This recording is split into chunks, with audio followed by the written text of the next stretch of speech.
Welcome everyone to today's show. Yeah, it's different setup, but it's a new show, new day, you know. So my name is Joshua. And I'm Jeremiah Moyo.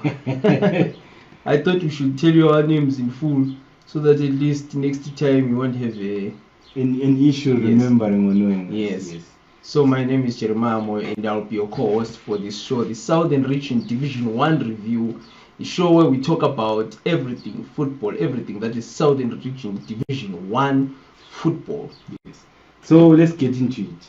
First match played this weekend was the DRC 1 Mountain Climbers. DRC finally reaching a win. Yes, against Climbers. I think there's an issue that's going on with Mountain Climbers because so far we've noticed that Mountain Climbers last week they were also beaten by 1-0. Mm-hmm. The same thing is repeated again this weekend. But when the season started, we looked at Climbers and they were one of the teams which were scoring. They had like 12 goals in 5 weeks. Yes, and I personally tipped them to.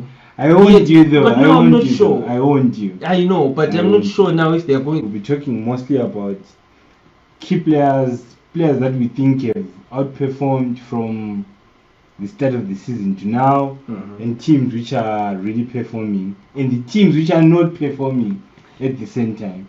So I think we should start first with the players which are performing. Yes. So let's show them. Let's talk about Ricardo.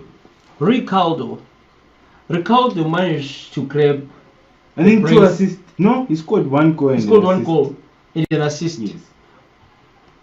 So now 3-star performance. 3 out of 3. But is this based on from this week or no? So far up to now.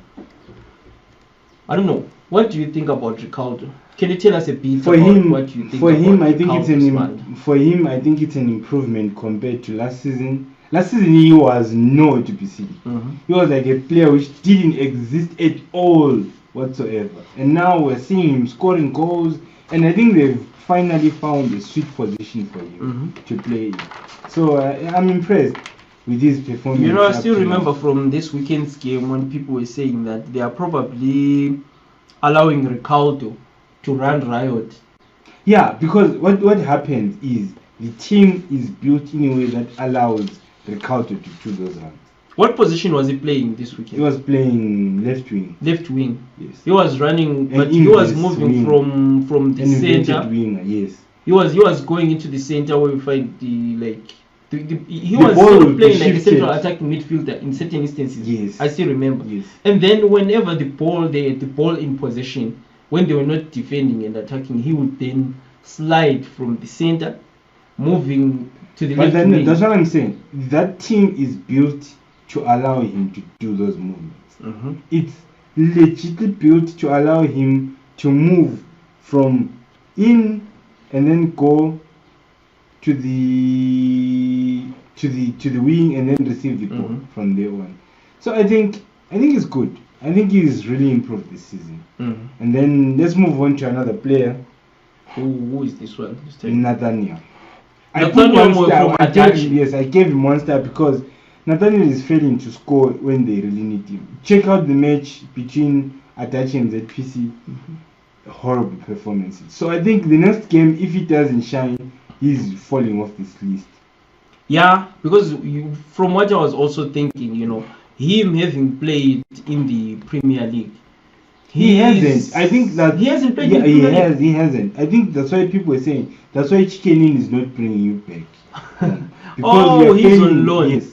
Last season he was at Ratana, slumped. Now he's out on loan again, and he's slumping again. Still slumping. I think he needs to show that he is a good player in big matches. He is the Haaland of our league. I'm telling you. No, not in a good way where I'm saying that he's failing to score in the matches that really matter. Yes. Yeah, true. Because if you look at him, first time when I saw him, he would score hat tricks, and he's a powerful forward. I think maybe the issue is it's either he himself is not pushing, or yes,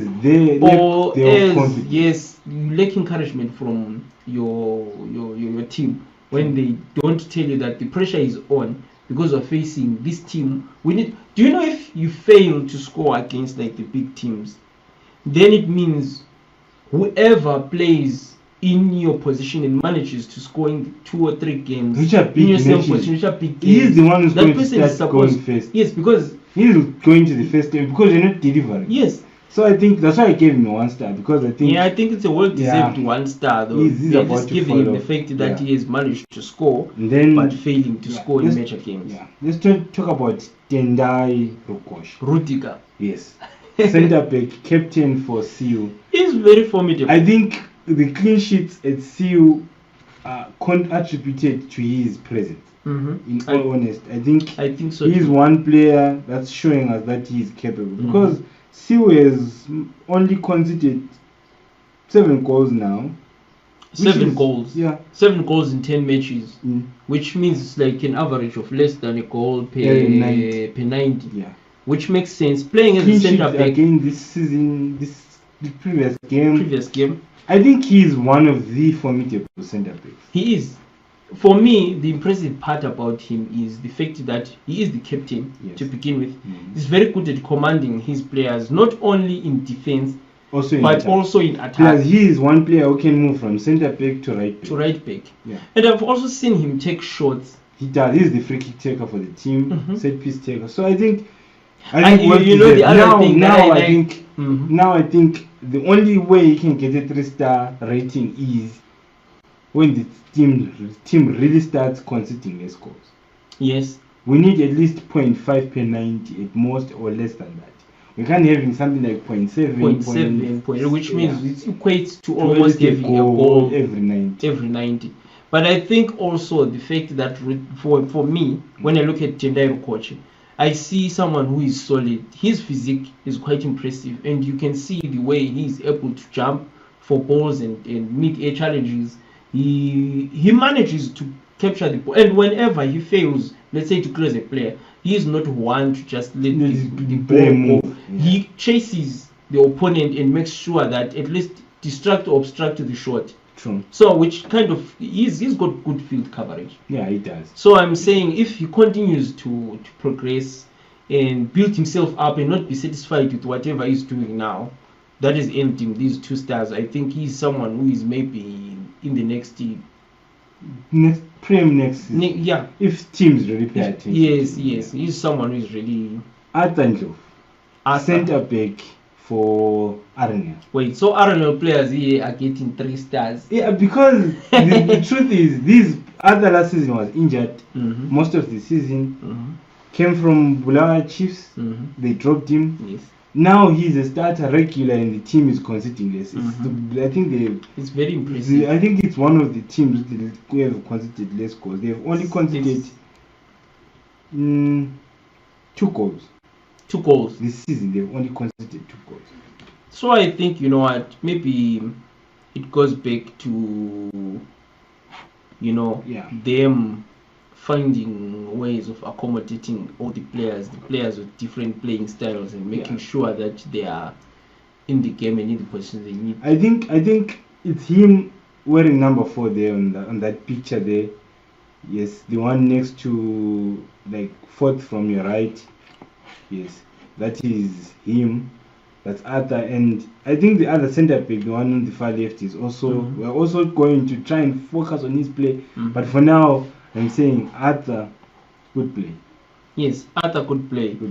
But now, my question with all of this is that they are a team that manages to play, like you're saying, he's in a good position, but overall, rating the whole Arsenal defense, would you say that they are an aggressive defense? No, they are very conservative defense. They are not the type of defense you would expect to see them doing heavy runnings on attack. No, they don't do that. They don't do that. They know if we leave the gaps at the back, we might leak. One of the biggest suspects with Arsenal is always their goalkeepers. So I think this season they figured out that if we let our defenders move high up, if you check the match, there's a moment, if you watch the live match between Arnel and Ratana. There's a moment when the goalkeeper came out, made a huge blunder. Do you not also that one comes from the fact that maybe they're allowing the defense to do most of the heavy lifting? Yes, because remember, if you practice, because if you look at how they were playing second half, Brian Charavas was now a deep line midfield. It means they were playing with 5 defenders. And then at that moment they thought, okay, let's try and score more. So they were putting high pressure. Then the goalkeeper just ball over the top, goalkeeper blunder. To me, I think that one really deserved a much serious card than the yellow card they got. Yeah, but that's what I'm saying, that as a goalkeeper you practice during training how to save. But remember, the practice doesn't equate to the actual match. For me, I feel like the goalkeeper they have is there for one specific job. Which is? Their goalkeeper, what's his name? Aaron Gwenya. Yes, Aaron is there to act as an extra player. Is Winston Sweat also a goalkeeper? He is. But then what happened to him? Come on, the guy was. But I'm saying he was a regular from he was a regular. Yes. But now we're seeing more of Aaron Gwenya. Yeah. I think this will also total change from goalkeepers is also going to affect this. But I think it's good for them. It's good because Chiwetu was a suspect footwork wise. He was a very big suspect. But remember how many times he almost failed to hold the ball. Yeah. And now we're seeing a situation when Arnel is using their goalkeeper as a total player who's there, who moves the ball around and everything. Yes, but I think these guys need to also tell the goalkeepers to up their game when it comes to situations like when they know that it depends on them to show up. Because sometimes, goalkeepers, they tend to relax. Especially if, like we're saying, they are pushing their defense to try and play, like the whole thing where they make sure that they capture the ball before it reaches the keeper. 1 or 2 shots that are going to go past and the keeper has to face them. That's the reason. I think that guy is good, though, with one-on-ones. Because, let's be honest, Chiwetu was a... I know. Okay, fine. Let's leave the whole Chiwetu suspect thing and then go to the last player. Let's talk about the last player, Ronald Kaunda. I gave him 2 stars for one reason. Which are? He should be very serious. Positioning wise. He should take his game serious. Positioning, he is a very good player. Can play on the wing, can play in the mid. But his aggression, he's like one of those players who's just out there to chill, like, we scored 1 goal, we can just chill, We're on holiday. That's the old soccer mentality where you had to chill when you had scored. And he was captain. He wasn't showing that he was captain. I mean, they lost their captain, got injured, and then he had to come in and all of that. I think most of these issues come from the fact that, as players, what is the overall mentality of the team when you go away? When you actually get into a match to play. Because I think if he puts more effort, more aggression to his play, he will be one of the most deadliest players. Because special attacking mid and right wing. Yes. Because why I'm saying this, that when you go into play and the whole match you are not sure, how then do you command? I'm starting to feel that this whole captaincy thing that is being passed around, the captains themselves don't even know what a captain is supposed to do. That's one of the areas that are not being talked about. Yeah, like we need to be. For me, let's put it this way. There are 2 types of captains. The one who commands on the field and the one who commands off the dressing room. Yes. Messi is the type of captain who commands the dressing room, not the field. And then shows on the play on the field, which means he then leads by example. Exactly.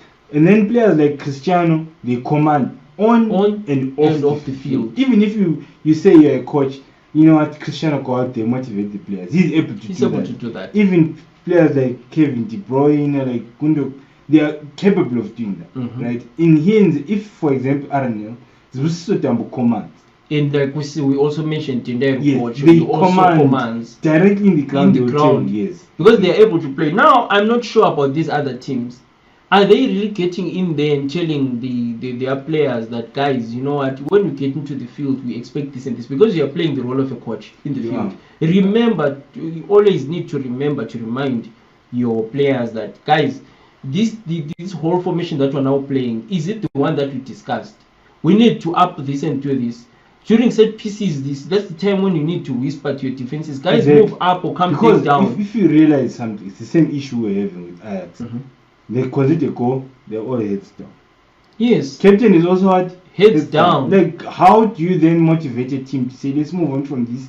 Because to be honest, a captain is an extension of the technical team. So if you're struggling inside and then the captain says, this formation we are using, there's an issue, they can literally say, let's change this formation, and then they go to the coach, we change this formation because here and here we were lacking. And then you move on from there, and then at half time, you try to minimize your damage, and then you